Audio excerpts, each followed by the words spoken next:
I was updating a patient chart in the trauma bay when my phone buzzed on the counter. I almost ignored it. Phones don't get answered mid-shift at Chicago Memorial, not when you're the attending on call and there are 3 cases waiting. But the number on the screen belonged to a man I hadn't heard from in 2 years.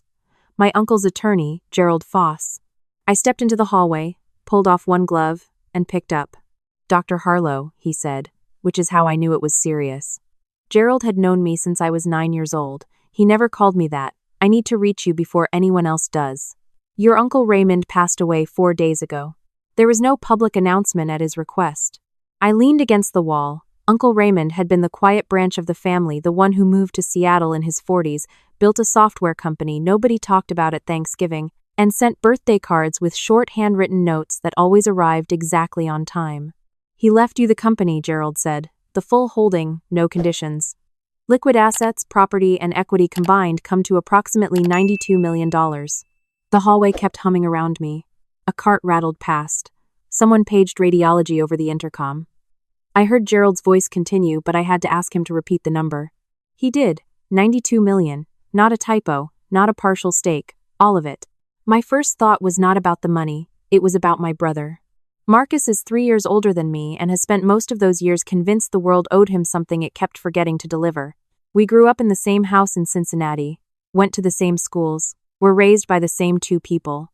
But somewhere in his mid-20s he made a decision. I never understood that other people's success was something that happened to him personally.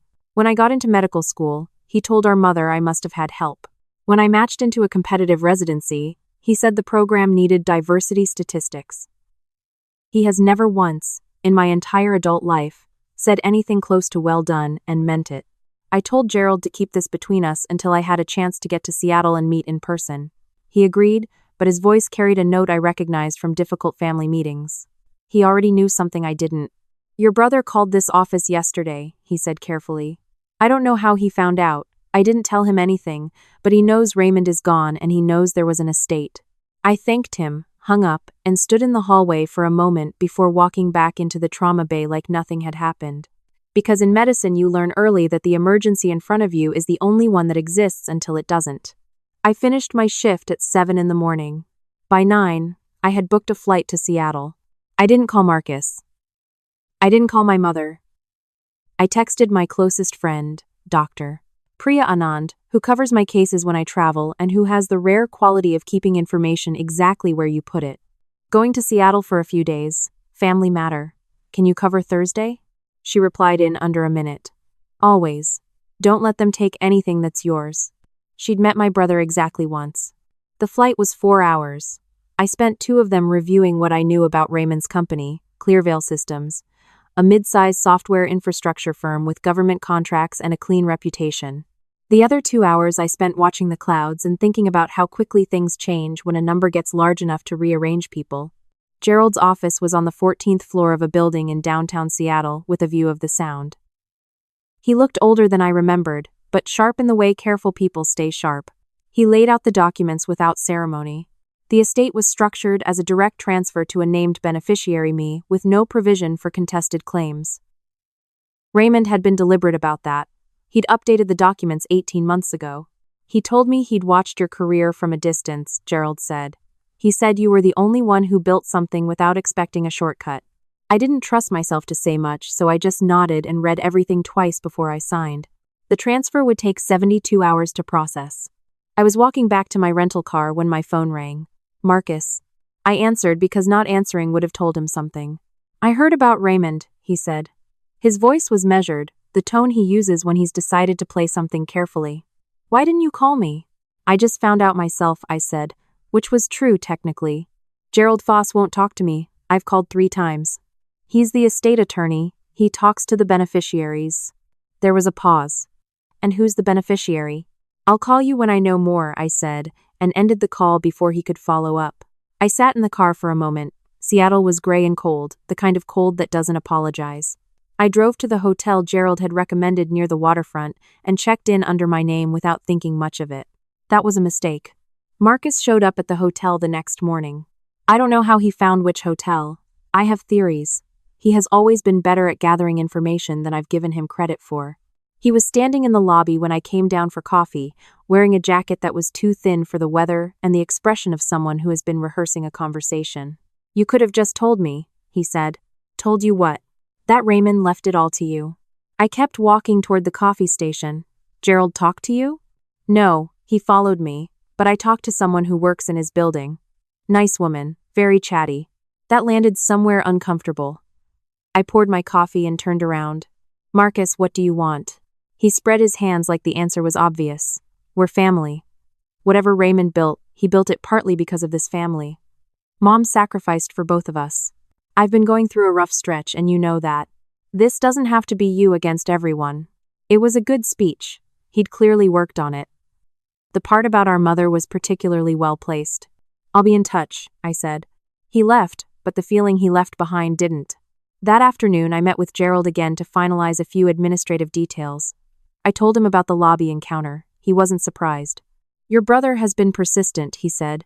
"I'd recommend getting ahead of anything involving public records. The company's transfer will be filed with the state. That becomes visible." I asked him to recommend someone local, a security or investigative consultant, someone who could help me understand what I was walking into. He gave me a name. A woman named Diane Solis who had spent 15 years in white-collar crime investigation before going private. I called her that afternoon from my hotel room. She picked up on the second ring and didn't waste words. Gerald called ahead. "Tell me what you have." I told her everything. The inheritance, Marcus, the hotel lobby, the chatty woman in the building. She listened without interrupting. "First thing," she said when I finished. "Don't go back to that hotel tonight. Not because it's dangerous, but because you've already been located there and I want to reset the board." I moved to a different hotel under a name she suggested, a routine precaution, she explained, not paranoia. While I repacked my bag, I thought about Raymond. About the birthday cards.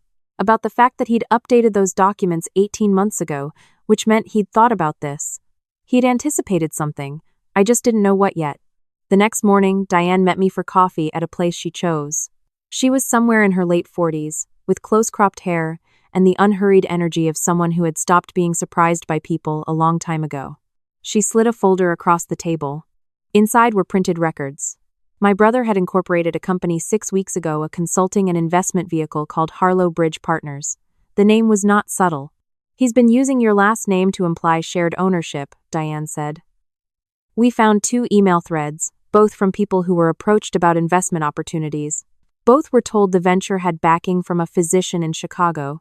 I read the emails twice. One of them referenced family assets currently in transition. The other mentioned a recently acquired portfolio in the Pacific Northwest. Neither of them named me directly. Both of them implied me completely. "How many people has he contacted?" I asked. "That we know of?" 11. "Probably more." I set the folder down. The coffee was getting cold and I didn't care. "He started this before Raymond even died," I said. 6 weeks ago, Diane confirmed. Someone told him it was coming. Possibly someone close to the estate. We don't know yet. I asked her what she recommended. She laid it out without editorializing. Contact an attorney in Seattle. She had someone in mind. A woman named Patricia Lowe, who handled exactly this kind of cross-state estate issue. File a formal request with the state to flag any business registration that used my name or implied my involvement. And most importantly, finish the transfer, get the assets secured, and don't let any of it sit in an ambiguous state where Marcus could claim he had a reasonable expectation of involvement. I was back at Gerald's office by 2 o'clock. Patricia Lowe joined us by phone.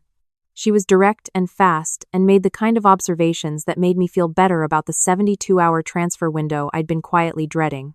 "Once it's through," she said, "his options narrow considerably. Right now he's working in the gap." Gerald nodded at the phone like she was in the room. "We close that gap tomorrow." I went back to my hotel, the second one, and ordered room service. Diane had texted to say she'd reached out to one of the 11 contacts and that the person had been receptive, understood the situation, and had agreed to stop engaging with Marcus. One down. While I ate, I thought about the last time Marcus and I had something close to a real conversation. It was at our mother's birthday dinner 2 years ago.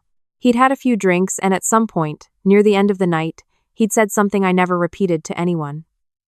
He'd said, "You always land on your feet because someone always catches you. You just never notice who's catching." I had turned that over in my mind more than I should have, because part of me wondered if he believed it. If somewhere in his version of our shared history, I was the one who'd been handed things and he was the one who'd been passed over. I didn't think that was true. But I understood how a person could build an entire architecture of resentment on a story that was mostly false. Understanding it didn't make any of this okay, it just made it sadder. I slept better than I expected. The transfer cleared at 9:14 the next morning. Gerald called me first. Patricia was copied on the confirmation. I sat with the phone in my hand for a moment in the quiet of the hotel room, listening to the city outside. The number was real. It had my name on it, and for the first time since Gerald's first call, I allowed myself to feel something uncomplicated, something close to gratitude. Not for the money, exactly. For the fact that Raymond had been paying attention. By noon I was in a meeting with Patricia and a banking representative to begin structuring the accounts. 2 separate institutions, no joint access, everything password protected and documented. Patricia walked me through every step with the patience of someone who had done this enough times to know that speed here was more important than comfort. Marcus called twice while I was in that meeting. I let both go to voicemail. When I finally listened to the messages, they were different in tone. The first was calm, almost friendly. He was just checking in, hoped I was doing well, hoped we could talk soon. The second was from 3 hours later, and the calm was gone. He said I was making a mistake by shutting him out. He said our mother was worried. He said he had people who could verify that Raymond had intended for the estate to benefit the whole family. That last part made me stop the message and replay it. People who could verify. I called Diane. I heard the same thing from one of his contacts this afternoon, she said. He's telling people there's a dispute over the will and that it's being contested. There's no grounds for a contest. He knows that. He's not filing anything. He's just saying it. Publicly, in enough circles that it starts to shape perception. It was the same pattern Diane had seen before, she explained. Create ambiguity. Make it sound like the outcome is uncertain. Use that window to approach people, secure commitments, establish himself as a stakeholder before the story gets corrected. It's social engineering, she said. He's not trying to win in court. He's trying to win in the room before the court ever gets involved. That night, I called my mother. She picked up on the first ring, which meant she'd been expecting me. Marcus told me you're not returning his calls, she said. I've been in meetings. He says you're cutting him out of everything. Her voice carried that particular texture, not quite accusatory, not quite neutral. The tone that means I'm not taking sides, but I'm already on one. Mom, I said carefully. Marcus incorporated a company using our last name and implied I was a partner, before Raymond was even officially announced as gone. That's not me cutting him out. That's him creating something that didn't exist and attaching my name to it. Silence. He's been struggling, she finally said. I know that. You could help him without it having to be a fight. I'm not the one who made it a fight. She didn't answer that. We ended the call cordially, which is its own kind of defeat. I sat by the window for a while. The water was dark and the lights of the city reflected off it in long broken lines. I thought about what Diane had said, social engineering, and realized that was exactly the word for what Marcus had always been good at. Not malice for its own sake, strategy. The problem was that his strategy required someone else to lose. In the morning, Diane had more. She'd spent the previous evening tracing Harlow Bridge Partners backward.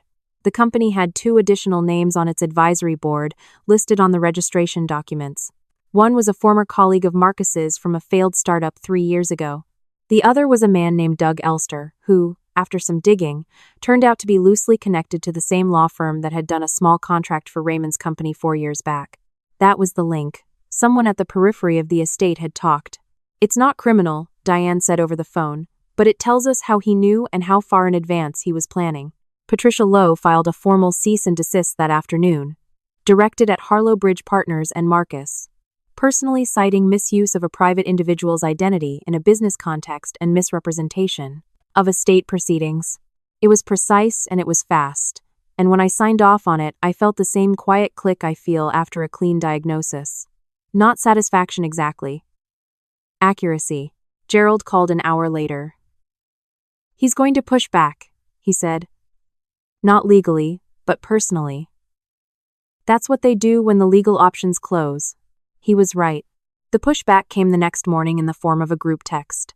Marcus sent it to me, my mother, 2 cousins I barely speak to, and an aunt who lives in Florida and has not been to a family event in 4 years. The message was long. the kind of long that means it was written and rewritten. He said I had always prioritized my career over the family. He said Raymond's estate should have been an opportunity to bring people together, and instead I was using lawyers to drive people apart. He said he had proof that Raymond had expressed wishes verbally that were not reflected in the written documents. The verbal wishes line was new. I forwarded it to Patricia immediately. She called back within 20 minutes. Verbal intent claims in the context of a documented, witnessed, recently updated trust have essentially no legal standing in Washington state, she said.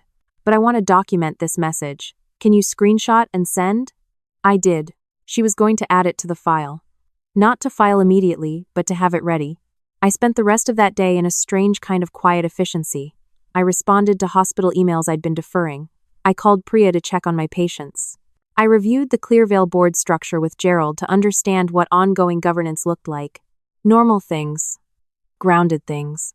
The kind of work that reminds you who you are when the people around you are trying to rewrite it. Late in the afternoon, Diane called with something unexpected.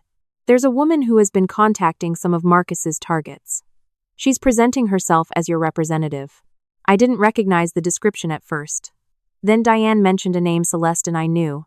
A woman Marcus had dated briefly 2 years ago who had, on more than one occasion, referred to herself as practically family. I had met her twice. She had twice asked me questions about my work that felt slightly off in ways I couldn't articulate at the time. Now I could articulate them clearly. She's telling people she handles your charitable giving, Diane said, that you prefer to stay out of direct negotiations. It was almost impressive in its construction. I told Diane to add her to the cease and desist scope. Patricia agreed and amended the filing the same afternoon. I went for a walk along the waterfront that evening. The air was cold and clean and completely indifferent to all of it. I passed a couple walking a dog, a man reading on a bench despite the temperature, a group of teenagers taking pictures of the skyline. The city had no opinion about my brother. That was its own kind of comfort. When I got back, there was a message from Gerald. The licensing board had received an inquiry about Harlow Bridge Partners filed by an anonymous complainant. Gerald didn't know who had filed it, and neither did I, but Diane had a theory she kept to herself. It didn't matter. The inquiry meant the company was now under review. 2 days later, I was back in Chicago. My apartment felt small in the way it always does after travel, not in square footage, but in the sense that I'd been somewhere that changed the scale of things. I unpacked slowly, hung my coat, stood in the kitchen for a moment with a glass of water.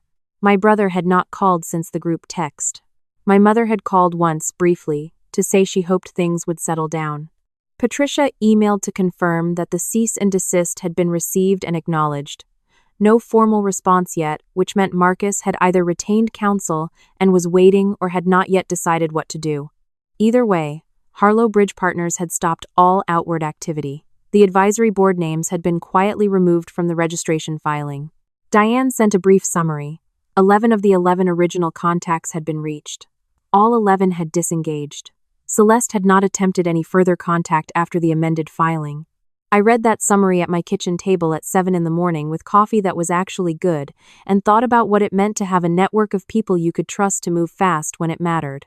Priya, Gerald, Patricia, Diane. People who had no particular reason to be in my corner except that they were the kind of people who did what they said they would do. Marcus had always operated as though the advantage was in the hustle and moving faster than other people could react, in making commitments on behalf of others before those others could object. What he hadn't accounted for was that the people around me had learned to move fast too, and they had no debt to call in when they did it. I went back to work that week. Trauma attending, 12-hour shift, 3 critical cases in the first 4 hours. The kind of day that requires everything you have and leaves nothing over. I was grateful for it. At some point in the afternoon, between cases, Priya found me in the break room. "You look better than I expected," she said. "It's over, mostly." She poured herself coffee and leaned against the counter. Did he ever explain why? He doesn't think he needs to. She was quiet for a moment. Do you think he actually believed he had a claim? I'd thought about that more than I'd expected to. The honest answer was yes and no. I think Marcus had told himself a version of events in which his claim was legitimate, in which Raymond's informal connection to the family meant something that the written documents failed to capture. I think he'd found the parts of the story that supported that version and arranged them carefully enough that he almost believed it. But I also think he knew, at some level, that what he was doing was wrong. The incorporation of Harlow Bridge before Raymond's death was announced, the use of my name without asking. The social campaign designed to create ambiguity rather than pursue a real legal path. Those weren't the moves of someone who thought they were right. Those were the moves of someone who had decided being right wasn't the point. I think he wanted it to be true, I told Priya. There's a difference. She nodded once. What are you going to do with all of it? I have some ideas. That was true. Gerald and I had already had 2 conversations about Clearvale's direction. The company's government contracts were solid and the team Raymond had built was good. My plan was not to dissolve or flip it, but to retain the leadership structure, bring in an independent board, and step into an oversight role that fit around my medical career. It was not the simplest path. It was the right one. Raymond had spent 30 years building something clean and functional. I wasn't going to let it become a transaction. 3 weeks after I returned to Chicago, I got a letter. Physical mail, which almost no one sends anymore. It was from Marcus. No return address, but I recognized the handwriting. It was 2 pages. He said he'd retained an attorney who had advised him the cease and desist was valid and that he had no grounds to contest it. He said he was dissolving Harlow Bridge Partners. He said he wanted me to know that he didn't think what he'd done was wrong at the time, but that he understood now that it was. The last paragraph was the hardest to read. He said he'd spent a lot of years feeling like he was watching me from the wrong side of a window. He didn't ask for anything. He didn't apologize exactly. He just described the feeling with a plainness that made it harder to be angry than I wanted to be. I read the letter twice, folded it, and put it in a drawer. I didn't respond right away. I needed time to decide what responding even looked like, not because I was still angry, but because some things require more than a quick reply. Some things require you to sit with them long enough to know what you actually think versus what you think you're supposed to think.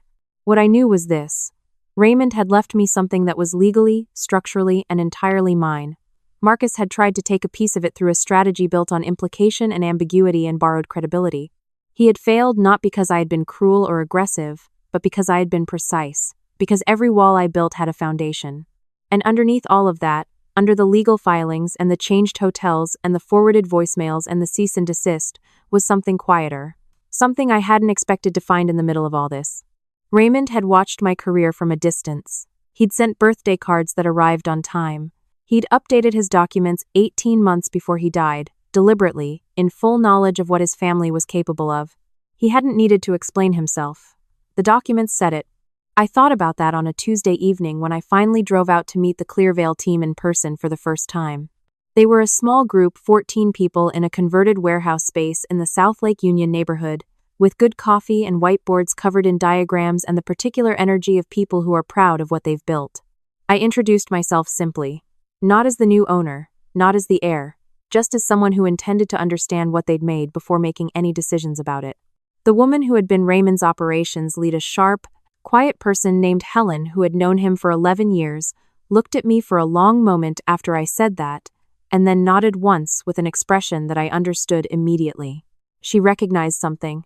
I think Raymond had said those exact words to her once, maybe more than once. On the drive back to the hotel, I thought about what it means to build something with enough integrity that it outlasts you. Not just financially, but in terms of how the people inside it carry themselves. Raymond had done that. And whatever came next, whatever I chose to do with Clearvale, and the accounts and the house he'd owned on a quiet street in Eastlake, all of it was going to be built on the same principle. You can't control every threat, but you can build something strong enough that when the threats come, they don't find anything to hold on to. Marcus's letter was still in the drawer. I hadn't answered it, but I hadn't thrown it away either. Looking back, I think the hardest part of all of this wasn't the legal filings or the hotel changes or even the group text my brother sent to relatives I hadn't spoken to in years. The hardest part was accepting that the version of events he'd built in his head was one he'd been living in for a long time before Uncle Raymond ever passed away. And that version had me as the obstacle, not the person. I've spent years in emergency medicine, and one thing that job teaches you is that most damage doesn't come from a single catastrophic event. It comes from something small that was ignored long enough to become something large. My brother didn't wake up one morning and decide to incorporate a company using my name. He got there gradually, through years of telling himself a story where he was owed something and I was the reason he hadn't received it yet. That story compounded quietly, the way untreated things do, until Raymond's estate gave it a place to land. What I learned, not as a lesson delivered from the outside, but as something I had to work out for myself, is that integrity is not a passive quality. It doesn't protect you by existing. It protects you because you've built something with it that holds under pressure. Every decision I'd made in my career, every boundary I'd drawn, every relationship I'd kept honest, those weren't things I'd done in preparation for this moment. But they were exactly what made this moment survivable. The people who moved fast when I needed them to move fast did so because they already knew what kind of person I was. Trust like that doesn't get assembled in a crisis. It gets deposited, slowly, over time. There's also something I want to say about the choice to act precisely rather than emotionally. I was angry. I want to be clear about that. When I read those emails where my name had been used to imply a partnership I'd never agreed to, I felt something sharp and genuinely difficult. But anger that turns into noise only serves the person who wants you destabilized. My brother was counting, at some level, on me reacting in a way that would make the situation look messy from the outside. A family dispute. Two sides. Reasonable people might disagree. The moment I responded with documentation instead of emotion, that framing collapsed. Precision, I've come to believe, is one of the most underestimated forms of strength a person can have. And then there's the part I still sit with. My brother's letter is in a drawer. I haven't answered it, not because I don't intend to, but because some responses need to come from a clear place rather than a crowded one. What he described watching me from the wrong side of a window, I understand that feeling even if I didn't cause it. Understanding doesn't erase what happened, but it changes what comes next. Uncle Raymond left me something that was legally mine. He also left me something harder to quantify, evidence that someone had been paying attention to who I was over a long period of time without needing anything from me in return. That kind of recognition is rarer than $92 million. I intend to be worthy of both,